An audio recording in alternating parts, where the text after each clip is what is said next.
সালাম আলাইকুম। আমি লিখন হাওলাদার। আমি বর্তমানে ঢাকার একটি প্রাইভেট হাসপাতালে চিফ মেডিকেল অফিসার হিসেবে কর্মরত আছি। আমার ওয়াইফ উনি বর্তমানে সুইডেনে আছেন, সুইডেনের আলিদামে আছেন। উনি মাস্টার্স অফ কমিউনিটি নিউরোসায়েন্সে প্রোগ্রামে আছেন। আমরা যখন বাইরের দেশে মুভ করার বা বাইরের দেশে মাস্টার্স প্রোগ্রামের জন্য অ্যাপ্লাই করার জন্য ডিসিশন নিতেছিলাম, তখন আমরা এজ এডুকেশনের শরণাপন্ন হই। ওনারা আমাদেরকে অনেক পরামর্শ দিয়েছেন।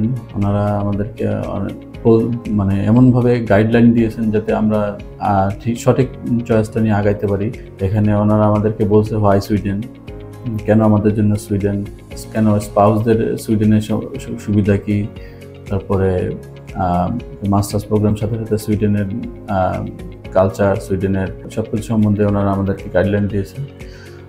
আমাদের ভিসাটা একসাথে প্রসেসিং শুরু হয়, কিন্তু বর্তমান যে রুলস রেগুলেশন মাইগ্রেশন মার্কেটের থেকে, সেখানে ওনারা আমাদের শুধুমাত্র অ্যাপ্লিকেন্ট যিনি আছেন তার ভিসাটা অ্যাপ্লাই যে কাজ ওটা আগে শুরু করেন।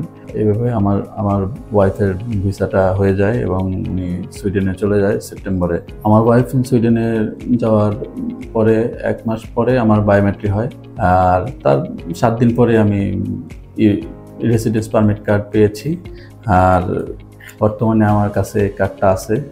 আমি really grateful to Edge Education, Tanvir ভাইয়া, কামরুল ভাই, আরিফ উর্মি আপু, ওভারঅল অল দ্য স্টাফ।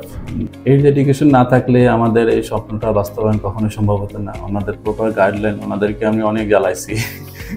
বিশেষ করে আরিফ উর্মি আপুকে তো যখন তখন মেসেজ দিতাম, ফোন দিতাম, তারপর উনি বিরক্ত হন নাই। উনি যথেষ্ট ধৈর্য পরিচয় দিয়েছেন এবং উনি আমাদেরকে যথেষ্ট যেভাবে ভালোভাবে গাইডলাইন দিতে পারেন ওইভাবে দিয়েছেন। আর তানভীর ভাই এর ভিতরে অনেক অসুস্থ হয়ে গেছিলেন, সেটার জন্য আমাদের আরিফ উর্মি আপু ছাড়া এই ভিসা প্রসেসিং কাজগুলা বা গাইডলাইনগুলা আসলে খুব একটা সহজতর হতো না। তো এর জন্য আমি এজ এডুকেশনের all the members of Age Education, and I'm very grateful to them. I wish best of luck and wish the long life of Age Education. আমি অলরেডি আমার যে সমস্ত ফ্রেন্ড যারা বা জুনিয়র যারা আছেন, যারা বাইরে ইউরোপ কান্ট্রি বা অস্ট্রেলিয়া বা বাইরের দেশের জন্য অ্যাব্রডে যাওয়ার জন্য ট্রাই করতেছেন, সেটা মাস্টার্স প্রোগ্রামের জন্য হোক বা আদার কোনো প্রোগ্রামে, আমি অবশ্যই তাদেরকে এজ এডুকেশনকে রিকমেন্ড করব।